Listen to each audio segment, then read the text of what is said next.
What's up guys, it's Tommy here and welcome to a very exciting Liverpool transfer news video because Fabrizio Romano and David Lynch have confirmed that Liverpool could go back in January to revisit the Martin Zubimendi transfer because Liverpool have kept their options open by not signing an alternative. We could go back in January and sign Martin Zubimendi, and we will explore all the details about this fresh new transfer report. And also Zubimendi was promised the heaven and the earth by Real Sociedad. He was promised that he would get the highest contract at Real Sociedad, and that hasn't happened. Real Sociedad didn't keep their word to Zubimendi, just like Zubimendi didn't keep his word to Liverpool, because he gave his word to Liverpool that he will sign for Liverpool, and then he went back on his word and decided to stay at Real Sociedad. But in the last couple of days, speculation has risen that Julius Hughes and Liverpool could launch a fresh January transfer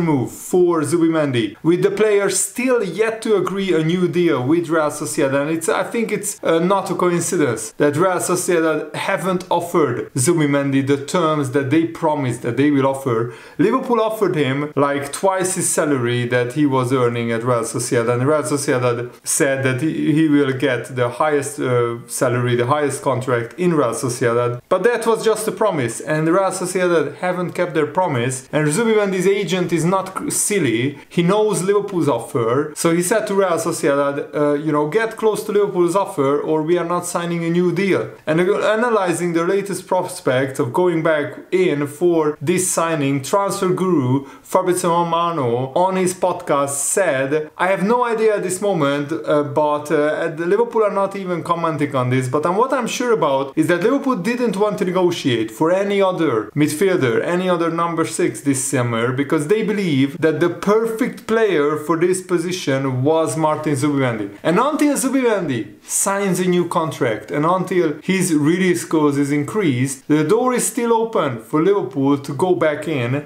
and try and sign Zubimendi in January transfer window." And most other clubs would have signed an alternative in the last week and a half of the transfer window, but not Liverpool. Liverpool wanted their first choice, and we didn't settle for a second or third choice. It remains to be seen whether that will be a good decision or not, because we need to keep Ryan Gravenberch fit, Curtis Jones fit, McAllister fit, Szoboszlai fit, and all the major midfielder options, holding midfielder options. But Fabrizio Romano insisted that Liverpool will continue to carefully monitor the transfer market before making any transfer moves. And my question to you guys, let me know in the comments below, if there are no alternatives lined up by Liverpool and Zubimendi is still the perfect solution to Liverpool's number 6 position, would you go back in for him despite what all of that happened in the summer transfer window? And I think we should set emotion aside and we should think about what's best for Liverpool. And if Zubimendi changes his mind, even though today he said that he couldn't leave Real Sociedad because it's his life, he spent more than half of his life in the Real Sociedad academy and then in the first team, and his whole life, his whole family is in Real Sociedad, so he just couldn't bring himself to leave.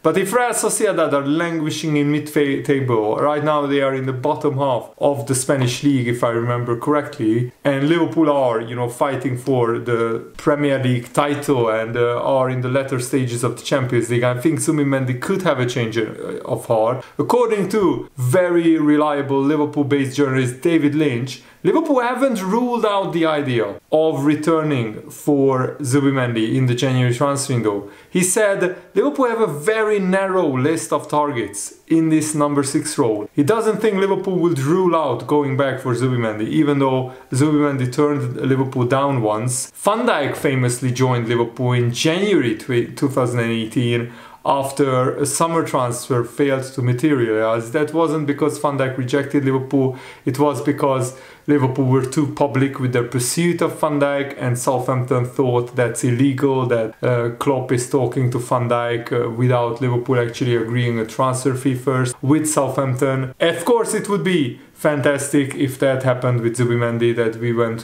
back for him. David Ornstein said on his podcast, Liverpool decided that they would only do something in terms of buying a player who could certainly add to the squad and elevate the starting 11. They targeted Martin Zubimendi and they got far in the deal.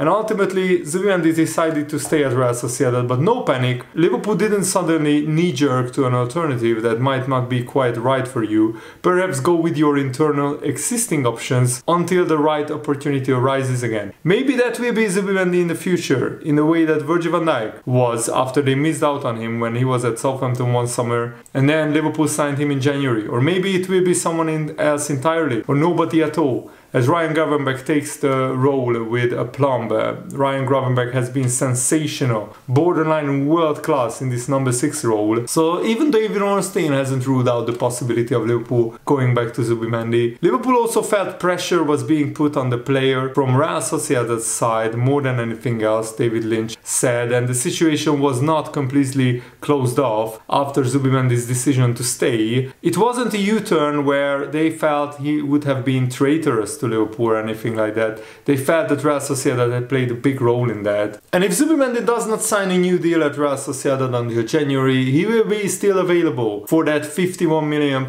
release clause. It would only be the player himself who would need convincing. There are a lot of ifs in this scenario, of course, but it is clear that Liverpool have not been entirely put off by the word received by Zubimendi's camp, because Zubimendi's agent is keeping his options open, because until Real Sociedad offer them a satisfactory contract, they will not just stay at Real Sociedad for the sake of it. I think this was a power play by the agent and maybe Zubimendi as well, that they thought that he could be forced to get Real Sociedad to give Zubimendi's camp a new contract, and so far the contract wasn't as big as they hoped for. And you know, Zubimendi so far played all 4 games for Real Sociedad. The first one he came on at half-time, but they only have 4 points from 4 games, and that's frankly relegation form from Real Sociedad. So Real Sociedad right now are sitting in 12th place in La Liga, so they haven't made a great start, and they are playing Real Madrid, so their position could get even worse before it gets better, and they are very far away from looking like a top 4 team at the moment in La Liga. So let me know, what do you think about this Zubimendi transfer saga, because it looks like it will keep rumbling on, and I will keep you guys updated because a lot of you guys are very interested in these transfer stories. So if I hear any new information about anything like Zubimendi's scenario, then I will keep you posted. So make sure to subscribe if you haven't already. And what do you think about Liverpool set to offer Luis Diaz a new contract after, you know, Barcelona and Paris Saint-Germain were interested in Luis Diaz, but nobody offered enough money. Liverpool wanted 75 million at least. And Luis Diaz is one of the lowest earners at Liverpool right now.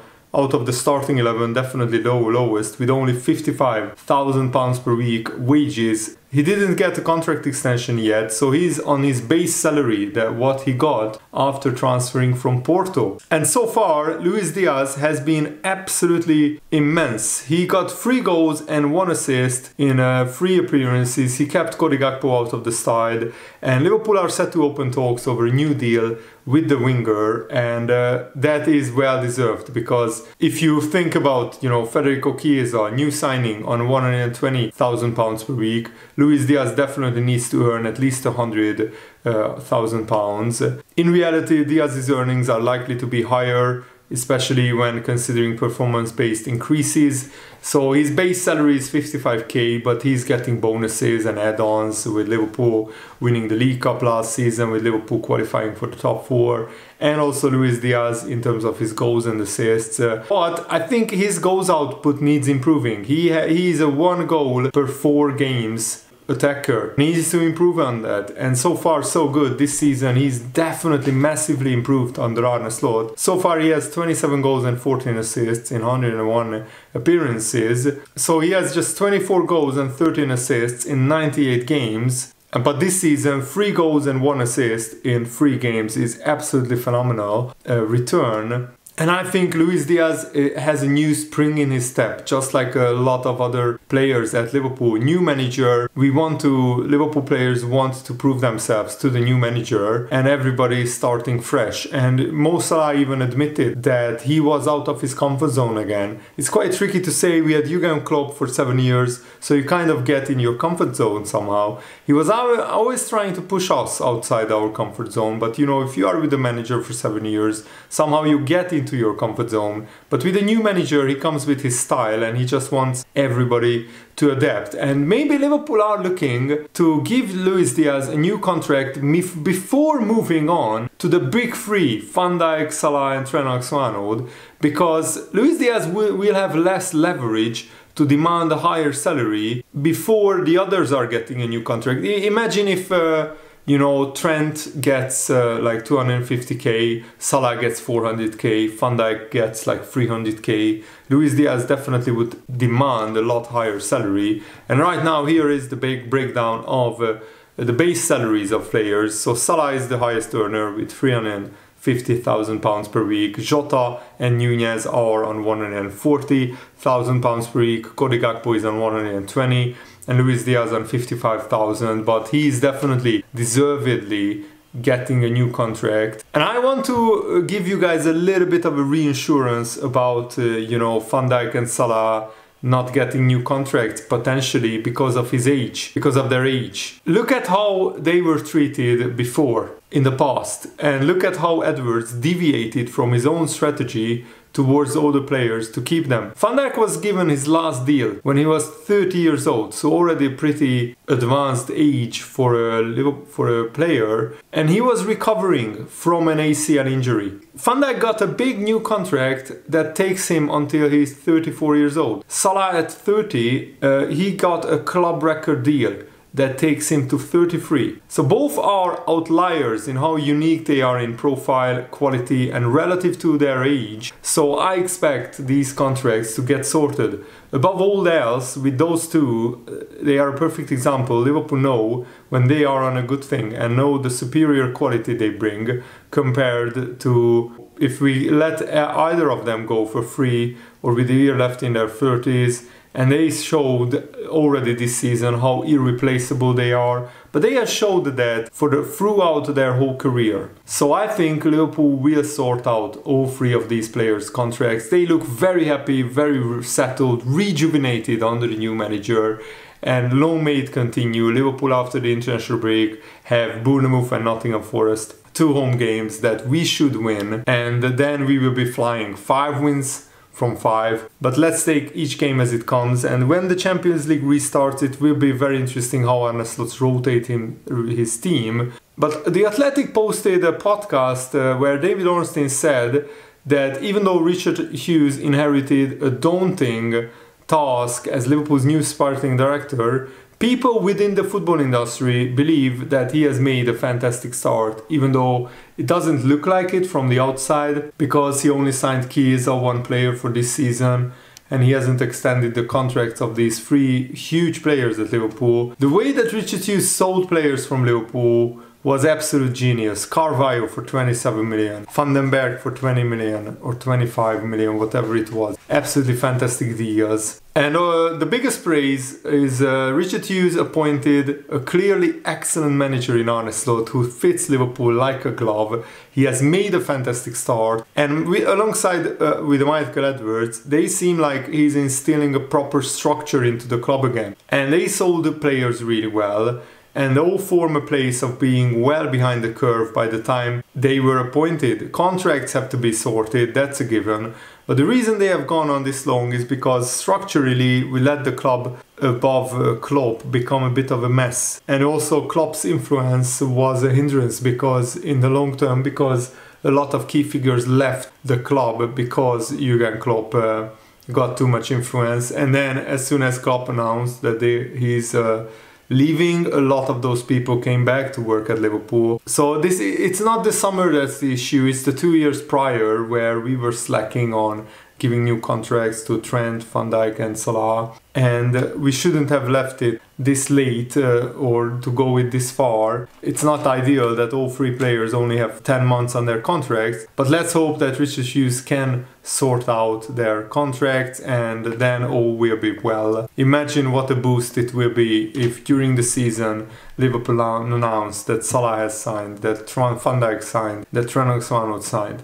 So hopefully during the international break we will get news that some talks have been taking place between Liverpool and these players' contracts. So let's hope and let's wait and see. Thanks for watching guys, hope you enjoyed this, have a nice day, see you later, goodbye.